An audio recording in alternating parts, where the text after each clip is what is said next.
Season ఆరంభంలో అదరగొట్టిన రాజస్థాన్ జట్టు ఎందుకో సీజన్ చివరి దశకు చేరుకునే టైంలో దారుణంగా విఫలమవుతూ ఒకటి కాదు రెండు కాదు ఏకంగా 4 మ్యాచ్లు వరుసగా ఓడిపోయి తన పేలవ ప్రదర్శనతో అభిమానులను తీవ్రంగా నిరాశపరుస్తున్నారు. అసలు ఇది రాజస్థాన్ జట్టేనా అనే అనుమానం కలిగేలా వారి ఆటతో నీరసం తెప్పిస్తున్నారు. పంజాబ్ జట్టుపై 5 వికెట్ల తేడాతో ఓడిపోవడంతో నెట్ రన్ రేట్ కూడా కాస్త దెబ్బతింది. ఇక ఈ మ్యాచ్ లో ఓడిపోవడంతో ప్రస్తుతానికైతే వారికి ఎటువంటి నష్టం జరగలేదు. కానీ ఈ రోజు హైదరాబాద్ జట్టు గుజరాత్ పై గెలిస్తే మాత్రం అప్పుడు ఆర్ఆర్ 3వ స్థానానికి పడిపోతుంది. చెప్పలేము. వారు ఇదే విధంగా కోల్కతా చేతిలో కూడా ఓడిపోతే అప్పుడు 4వ స్థానానికి పడిపోయినా ఆశ్చర్యపోనవసరం లేదు. ఇక ఈ వరుస పరాజయాలపై ఆ జట్టు కెప్టెన్ సంజు సామ్సన్ మాట్లాడుతూ ఏమన్నాడంటే, నిజంగా ఈ రోజు ఏం మాట్లాడాలో అర్థం కావడం లేదు.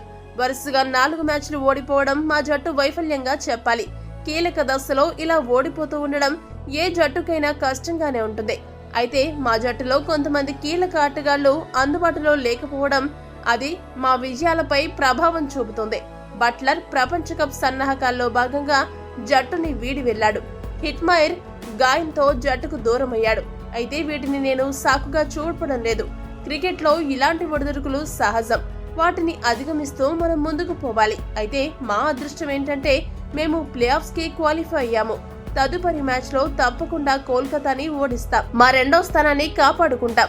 ఇక టాస్ గెలిచి బ్యాటింగ్ ఎంచుకోవడం నిజంగా నా తప్పే. పిచ్ స్లోగా ఉంది. ఇలాంటి పిచ్లపై చేజింగ్ లాభం చేకూరుస్తుంది. ఏది ఏమైనా తప్పు చేశానని సంజు ముగించాడు.